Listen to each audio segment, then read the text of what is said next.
안녕하세요. 저는 카이스트 전산학부에서 저기 홍승훈 교수님 연구실에서 지금 박사 과정으로 있는 김동균이라고 하고요.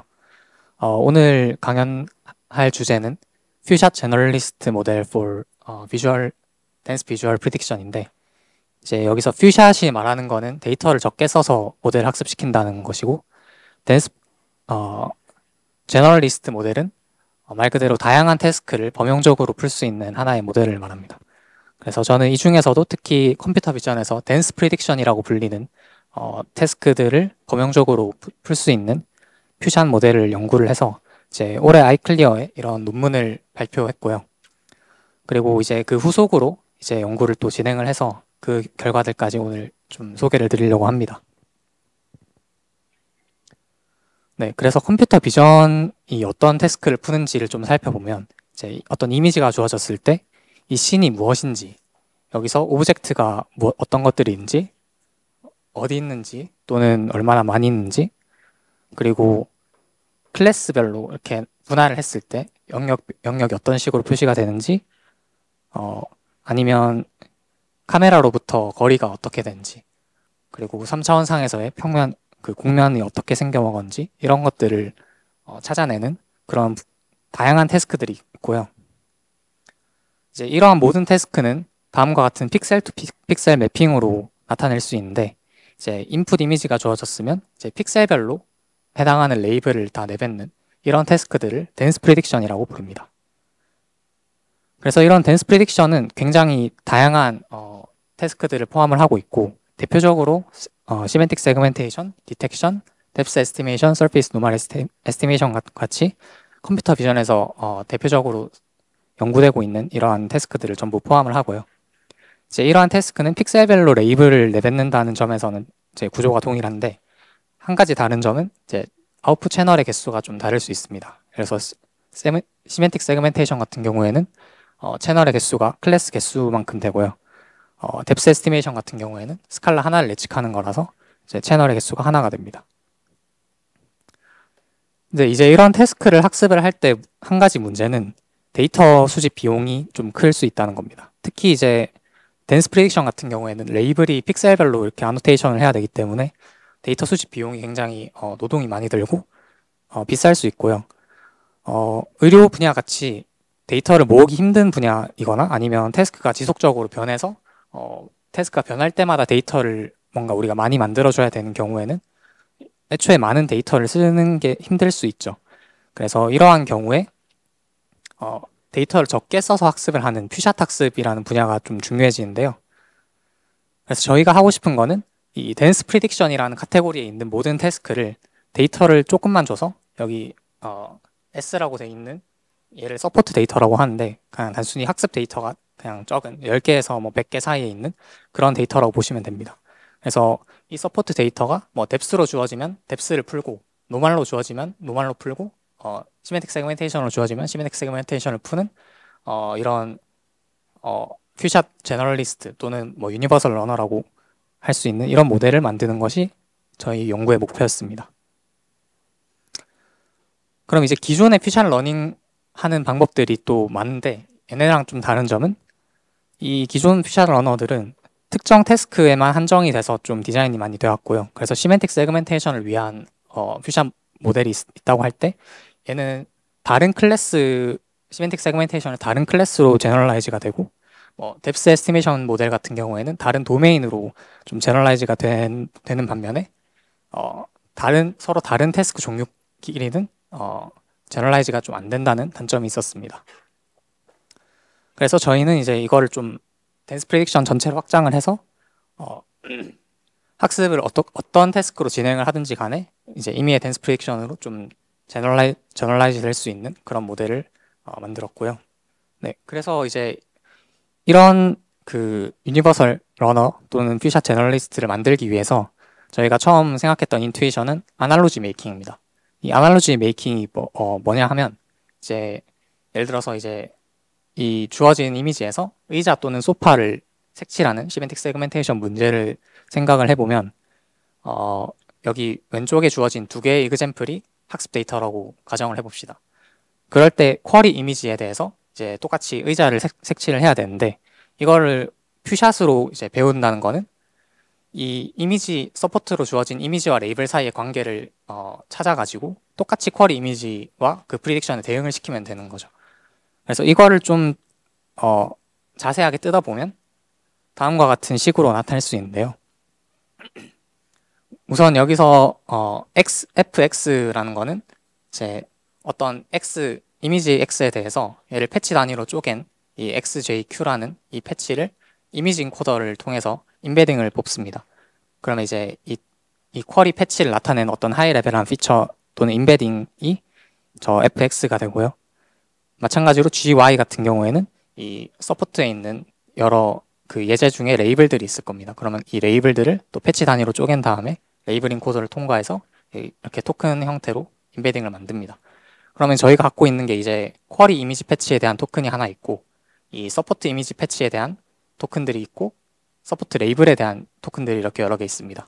그러면 이거를 가지고 이제 매칭이라는 걸 진행을 하는데 이게 뭐 하는 거냐면 이 서포트 이미지 토큰이랑 쿼리 이미지 토큰이랑 다 시밀라리티를 1대1로 비교를 한 다음에 비슷한 시밀라리티가 높은 애들의 레이블을 갖다가 붙이는 겁니다.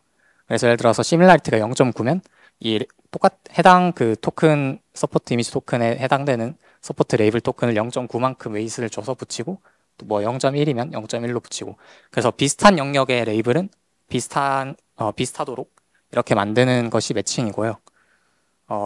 네, 이렇게 GY가 만들어지면 그걸 다시 레이블 디코더를 통해서 원래 레이블 스페이스로 다시 매핑을 하는 식으로 학습이 예측이 진행이 됩니다. 네, 그래서 저희는 이거를 비주얼 토큰 매칭이라고 이름을 붙였고요.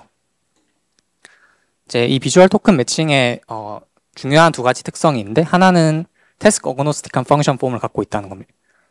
이게 매칭이라는 것 자체가 이제 퓨샷 학습에 굉장히 태스크랑 상관없이 퓨샷 학습에 적용될 수 있는 제너릭한 아키텍처인데 저희가 레이블 인코더, 디코더, G랑 H를 모든 태스크에 대해서 쉐어를 하기 때문에 하나의 모델로 다양한 태스크를 퓨샷 학습할 수 있는 그런 아키텍처가 될 수 있고요.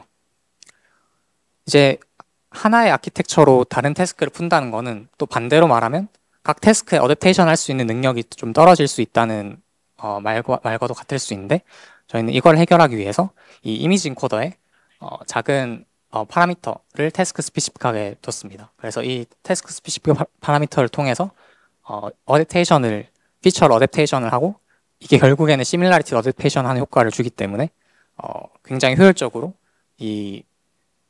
각 다른 태스크에 어댑테이션을 할 수 있는 그런 아키텍처를 설계를 했습니다.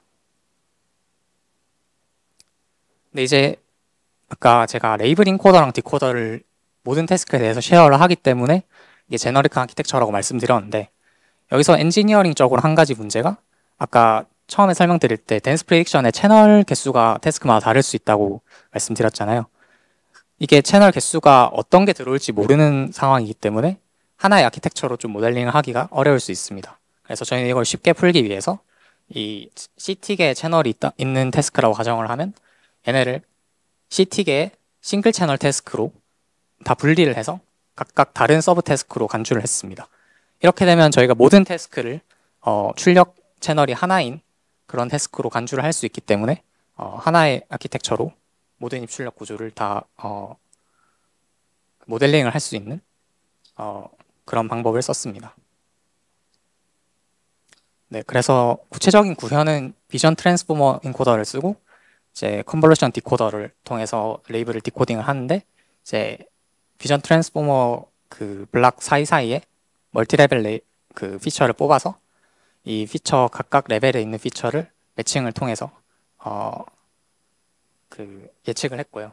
그래서 이 매칭에는 멀티 헤드 크로스 어텐션 모델을 써서 좀 더 다양한 헤드로 다양한 시밀라리티를 모델링 할 수 있게 그렇게 만들었습니다. 이 모델의 학습은 총 두 가지 스테이지로 진행이 되고요. 처음 진행하는 에피소딕 트레이닝 같은 경우에는 많은 퓨샷 학습 방법들에서 사용이 되는 트레이닝 기법인데 다양한 태스크가 모여있는 이런 큰 데이터셋에서 태스크를 에피소드마다 다르게 뽑습니다. 그러고 이제 퓨샷 학습을 시뮬레이션을 하는데요. 그래서 여기 처음에 D트레인에서 특정 태스크 T에 해당하는 서포트와 쿼리 데이터를 뽑고 이 서포트를 봤을 때 쿼리를 맞추도록 이런 식으로 로스를 줘서 좀 퓨샷 학습에 대한 사전 지식을 학습하는 그런 단계라고 보시면 되고요. 이 사전 학습이 끝나고 나면 우리가 실제로 풀어야 될 언신 태스크에 대해서 퓨샷 파인 튜닝을 진행을 합니다. 그래서 이때 저희가 쓸 수 있는 데이터는 퓨샷 데이터밖에 없기 때문에 저희가 퓨샷 학습을 하려고 하는 거니까 타겟 태스크에 대해서는 데이터가 굉장히 적겠죠. 그래서 여기서는 모든 파라미터를 학습하진 않고 아까 저희가 이미지 인코더에 태스크 스페시픽 파라미터가 있다고 했는데 얘네만 학습을 하게 됩니다. 그래서 총 2단계로 학습이 진행이 되고요. 이 논문에서 저희가 테스코놈이란 데이터셋을 통해서 실험을 했는데 여기에는 덴스 프리딕션 태스크가 이렇게 보시는 것 같이 10개가 있습니다. 그래서 10개를 8개의 트레이닝 태스크랑 2개의 테스트 태스크로 나눠서 8개에서 사전 학습을 진행을 하고 2개에서 퓨샷 학습을 해서 평가를 하는 그런 방식으로 실험을 진행을 했고요. 네, 그래서 결과를 보시면 이제 여기 파란색으로 이렇게 칠해져 있는 부분이 퓨샷 학습, 기존 퓨샷 학습 방법들이랑 저희 모델의 성능을 나타낸 건데 기존 퓨샷 학습 방법들은 특정 태스크, 예를 들면 세그멘테이션을 위해서만 이제 디자인이 된 거기 때문에 다른 태스크로 제너럴라이즈가 굉장히 어려움을 볼 수 있습니다. 네, 반면에 저희 모델은 이제 모든 태스크에서 굉장히 큰 격차로 성능을 끌어올렸고 또 전체 데이터를 쓴 이런 풀리 슈퍼바이스드 모델과 비교해서도 좀 컴페어러블한 그런 성능을 보였습니다. 네, 퀄리터티브 리설트도 보시면 이제 이 위에 있는 세 모델의 프리딕션은 굉장히 태스크 간의 구별을 잘 못하고 좀 코러스한 그런 아웃풋을 내뱉는 반면에 저희 모델은 모든 태스크에 잘 어댑트를 해서 좀 파인한 그런 결과를 얻을 수 있었습니다. 그리고 앞에서 보여드렸던 결과는 이제 10샷 러닝이라고 해서 데이터를 10장만 쓴 건데 태스크별로 이제 이거를 0.01%까지 늘렸을 때 그러니까 이 테스코노미 데이터에서는 275장이 0.01%가 되는데 이까지 늘렸을 때 많은 태스크에서 슈퍼바이스 모델과 비슷하거나 아니면 오히려 뛰어넘는 그런 성능을 또 보였습니다. 그래서 이제 데이터가 적을 때 쓰는 거지만 많이 쓸 수 있으면 저희가 많이 쓸수록 또 성능이 올라간다는 그런 결과이고요. 이게 이제 올해 아이클리어에 이때까지 제가 말씀드렸던 게 올해 아이클리어에 발표했던 그런 결과이고 이제 후속으로 이거를 좀 더 실용적으로 실제 태스크에 쓸 수 있도록 확장을 해보자 하는 게 후속 연구의 주제였습니다. 그래서 이 VTM V2 같은 경우에는 이 애니멀 키포인트 디텍션, 60 포즈 에스티메이션, 메디컬 세그멘테이션, 셀 인스턴스 세그멘테이션, 비디오 오브젝트 세그멘테이션, 오브젝트 카운팅과 같이 다양한 태스크에 대해서 좀 응용을 해봤고요. 그래서 이제 얘네를 하기 위해서 좀 변경한 점은 이제 어댑테이션 메커니즘을 좀 강화를 하고 여러 장의 인풋을 받도록 그러니까 앞에서는 이미지 한 장에 레이블 한 장을 내뱉는 거였는데 이제 어떤 태스크들은 이미지를 2장 또는 3장 받는 태스크가 있을 수 있으니까 이런 거를 좀 핸들링 하도록 바꿨고요. 그리고 모델 크기랑 메타 트레이닝 데이터를 키워서 전체적으로 좀 성능이 올라가게 바꿨습니다. 네. 구체적인 그 엔지니어링 측면을 좀 넘어가도록 하고요. 결과를 위주로 좀 보여드리면 이제 이 각각 태스크에서 자주 쓰이는 벤치마크에서 이제 스페셜리스트, 그러니까 이 벤치마크를 위해서 디자인된 그런 스페셜리스트 모델과 모든 태스크를 다 풀도록 고안이 된 그런 제너럴리스트 모델 두 종류랑 비교를 했는데 이제 제일 밑에 보이시는 이 성능이 저희 VTM V2의 성능이고요. 그래서 이제 퓨샷 그러니까 제너럴리스트 모델과 비교를 하면 또 성능이 굉장히 격차가 크고 이제 스페셜리스트랑 좀 비슷한 그런 성능을 보였습니다. 네, 그래서 이제 결과를 하나씩 보여드리면 이제 비디오 오브젝트 세그멘테이션 같은 경우에는 첫 장에 그 비디오의 첫 프레임에 타겟 오브젝트가 이런 식으로 색칠이 돼 있으면 뒤에 프레임을 이 오브젝트 트래킹을 계속 해가지고 이제 세그멘테이션을 하는 그런 태스크인데요. 이 비디오에서 보시는 것 같이 처음에 되게 작은 자동차에서 그거 앞면만 보이는 상태에서 시작을 했는데 뒤로 갈수록 점점 못 봤던 부분이나 크기가 바뀌는 거에 좀 로버스트하게 예측을 하는 것을 볼 수 있었고요. 네, 이렇게 사람이 움직이는 비디오나 이렇게 클래스가 또 여러 개인 비디오 아니면 오토바이처럼 되게 다이내믹한 그런 모션도 잘 잡는 걸 볼 수 있었습니다. 네, 그리고 애니멀 키포인트 에스티메이션 같은 경우에는 이제 동물의 키포인트, 그래서 뭐 눈이나 다리 관절이나 이런 걸 또 예측하는 그런 태스크인데 또 다양한 그 동물 스피시들 간에서 예측을 잘 하는 그런 결과를 보였고요.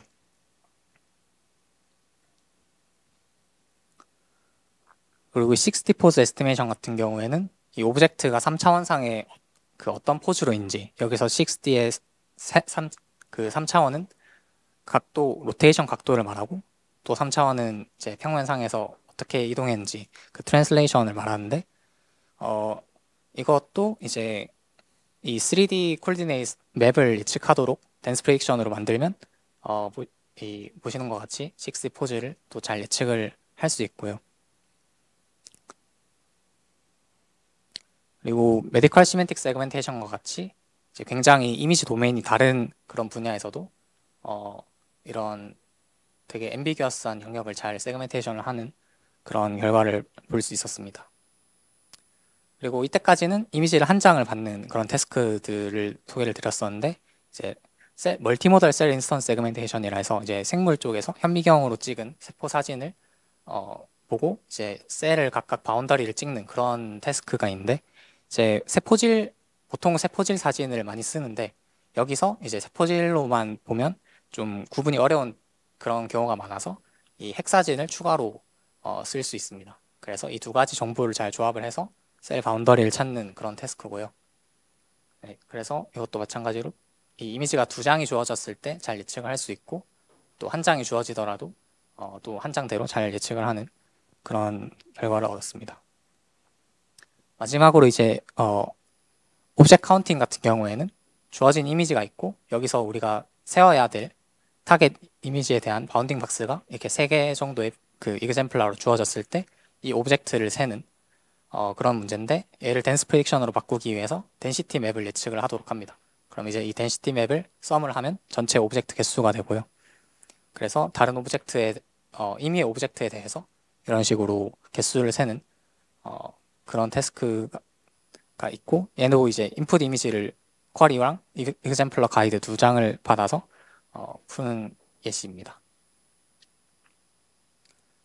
네, 그래서 좀 정리를 하자면 저희가 그 연구를 한 그 분야는 퓨샷 제너럴리스트 모델이고, 이제 댄스 프리딕션 픽셀 와이즈 매핑을 하는 그런 댄스 프리딕션 태스크에 대해서 임의로 이제 퓨샷 데이터만을 이용해서 학습을 할 수 있는 그런 모델을 만들어서 이제 실제 태스크의 확장까지 한 그런 연구였습니다.